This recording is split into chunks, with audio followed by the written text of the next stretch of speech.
Assalamualaikum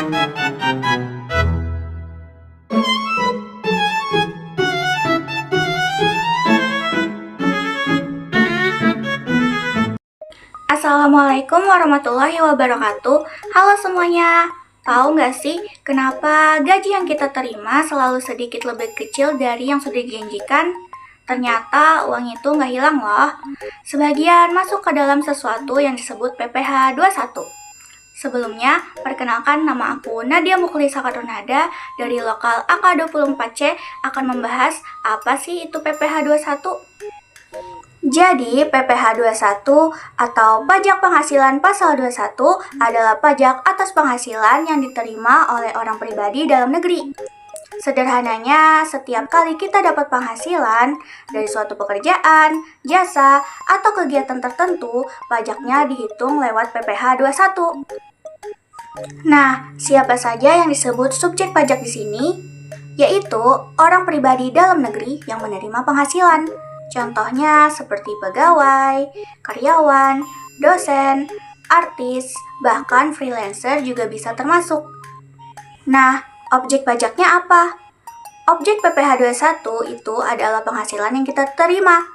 Bisa berupa gaji, tunjangan, bonus, honor, tunjangan hari tua, atau uang pensiun. Pokoknya, semua yang jadi penghasilan kita itu objek pajak. Sekarang soal tarif PPh 21. Yang ini pakai sistem tarif progresif. Artinya semakin besar penghasilan, makin besar pula pajaknya. Coba kita perhatikan tabel berikut. Penghasilan sampai dengan 60 juta per tahun kena tarif pajak sebesar 15%. 60 juta sampai 250 juta per tahun kena tarif pajak 15%. 250 juta sampai 500 juta per tahun kena tarif pajak 25%.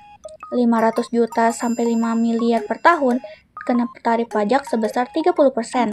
Dan di atas 5 miliar per tahun kena tarif pajak 35%. Hal yang perlu diperhatikan, jika wajib pajak tidak memiliki NPWP, dikenakan tarif lebih tinggi 20% dari tarif normal. Tapi jangan khawatir, enggak semua orang langsung kena pajak kok, karena ada batas yang disebut PTKP. PTKP atau penghasilan tidak kena pajak itu batas penghasilan yang tidak dikenai pajak.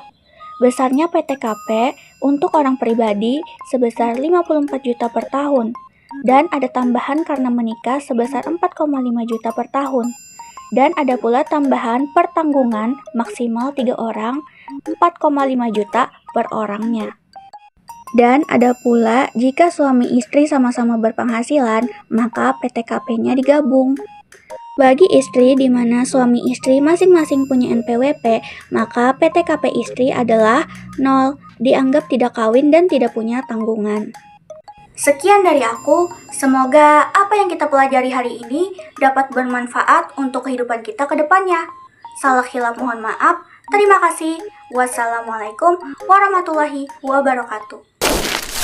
Selamat sudah, Asyik tadi.